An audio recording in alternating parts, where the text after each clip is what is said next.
Moduloa aurkezpen bat egoten da normalean, modularena ez da, eta aurkezpen horretan niretzako oso garrantzitsua izaten da egotea, jakitzeko ondo zer egin behar den, ez da, eta aurretik badaukagun aukera egun bat edo horrela kuskuseatzeko informazioa jaso eta galderari baduzu aurkezpen horretan galdetzeko niri asko laguntzen dit, ez da.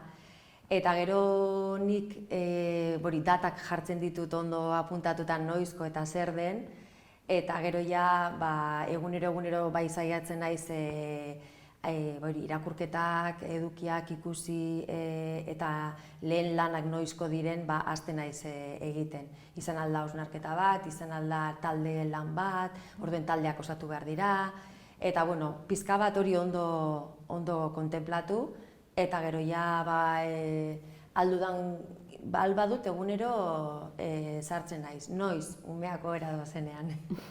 Umeako ean sartu eta saiatzen naiz, 9:30, 11:30, 2 ordu, eta inspiratzen naiz, aprobetsatzen dut, hori da, ezta, dano moduan, edo umea jolasean sartzen den moduan eta mundu horretan sartzen den moduan, gu ere sartunda gaude, inspiratuta gaude, barru-barruan zaude, eta orduan jarraipena ematen diot. Eta beste lan egia da, aste bitartean gehiago da kokatzea eta olako irakurketak eta aportazio batzuk egitea da asteburuan lan zama handiena kentzea.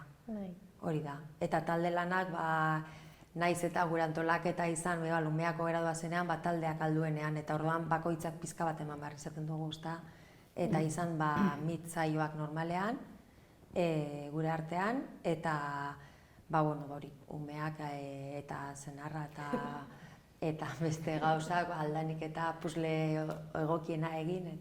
Bakoitza bere egunerokotasunai moldatu beharra dauka. Niretzat berriz, goizeko ordu txiki, goizeko 5:00 aurrera ez denez ikasten, lanera jun aurretik, 5:00 7:00 eta hor, zu bezala ni finkatu itzen dut eguna, eta gero egia dauzkagun moduluak hausnartzeko monten debela materiala egunian zehar. Ez da, biharrik jarrita egoteko zentrauta baizik eta egunero ideiak egunerokotasunean lanian zarela edo kalian zarela emoten dut aukera pentsatzen egoteko, ez? Eta gero, egia da, ideia horrek islaten behar dituzula nola baiten, papelian o talde lanean, baina oso eramangarria diala. Eta egunerokotasunean errez sartu ditzazkezun gaia diala, eta horrek gero talde lanera eramateko errezak, ez dakit, ulertarazten naiz, ez?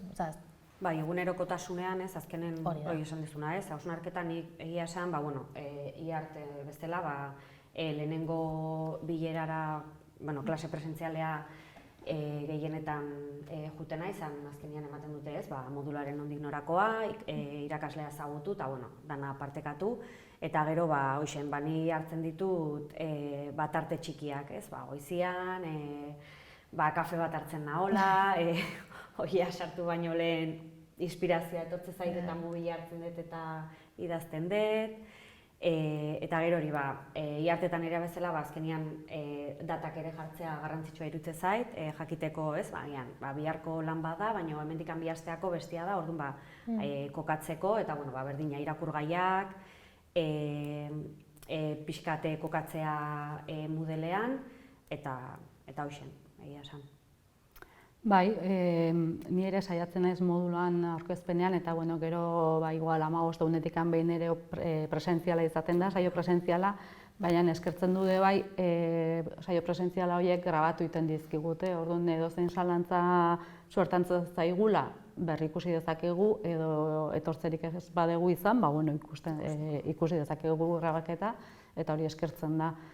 Ez zea gelditzen norbaitek kontatzen dizun horrekin, baizik eta zuk ikusi dezakezu, eta gero nik egiten ditutenak irakurgaiak eta ere mobila deskargatu, eta gero orduan tiempo murto horietan irakurketara, eta gero aipatu dezuna asko dira hausnarketak, orduan burua beti martxan, eta ez dezu zertan hor egonik mahai baten aurrean, baizik eta guk adibidez aurreskoletan lanean gaudela, siesta orduan, hor egoten geha zer pentsa, zer egin, zer nola egin, eta libreta bat eskuan beti, eta Hori joan naiz esaten, zen ni batzutan beba izaten dut, edo libreta edo mobilan bertan, Bai.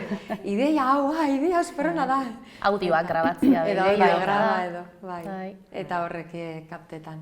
Bai. Eta bai, zuk esan duzuna, grabaketak, saio grabazio horrek oso onuragarria direz. Ze gero eskura daukagu ikusteko, naiz eta egon saio mit aurkezpen horretan ere. Bai. Ze ikusten duzu eta esaten duzu, hau nola azaldu zuen, ze ez dut ulertzen ja behin hasten zarela martxan.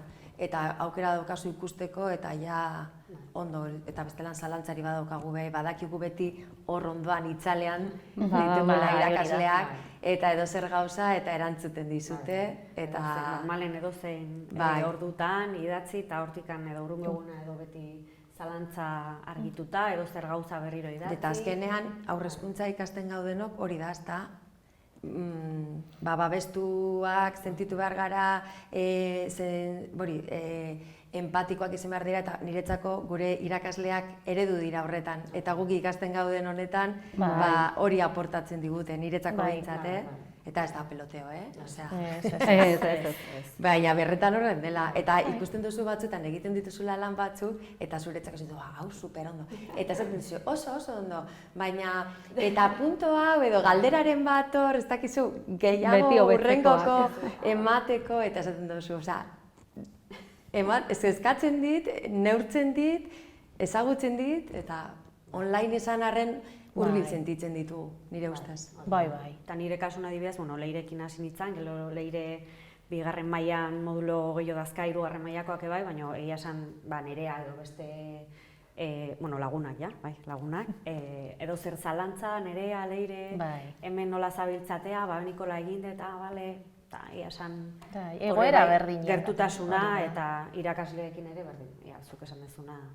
Bai, eta ja bigarrengo urtea izanik ere bai modulo askotan kointzitzen ditugu batzuk, ez baldin badian beste batzukin, eta orduan horrek ja laguntzen du bai, ze azken finean guk ikasitakoa metodo tradizionalean presentziala izan da, eta guain hasieran bai dagia, lehenengo urtean erabat galduta, hau ziurgabetasunarekin, hau ondo egiten aiotegia ez dakiz, baina gero martxa hartzen goazen egin, irakasleak ezagutu, ikusi hor daudela, benetan hor daudela, eta ez gaudela erdi presentzialean egon arren hor daukagula atzean, eta horre konfiantza mateizu, eta gero foroak ere badaude, ez gaudela igual pixkat oso ohituak erabiltzea, baina gu azkeneko honetan bastante sartu geha, eta bai, eta ondo.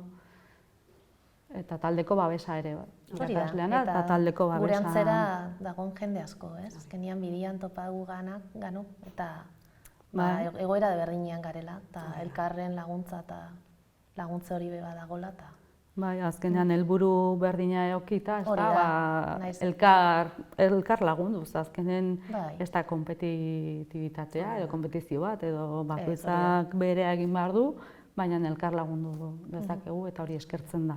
Eta naiz eta gutxi egon elkarrekin, azkenean WhatsAppetikan edo deiak, eta azkenean gertutasun hori ere transmititzen dela, eta azken finean jakitea norbait dagoela hor zuri laguntzeko edo zer zalantza dakazula ez, irakasleai ez idazteko edo esan eskertzen da.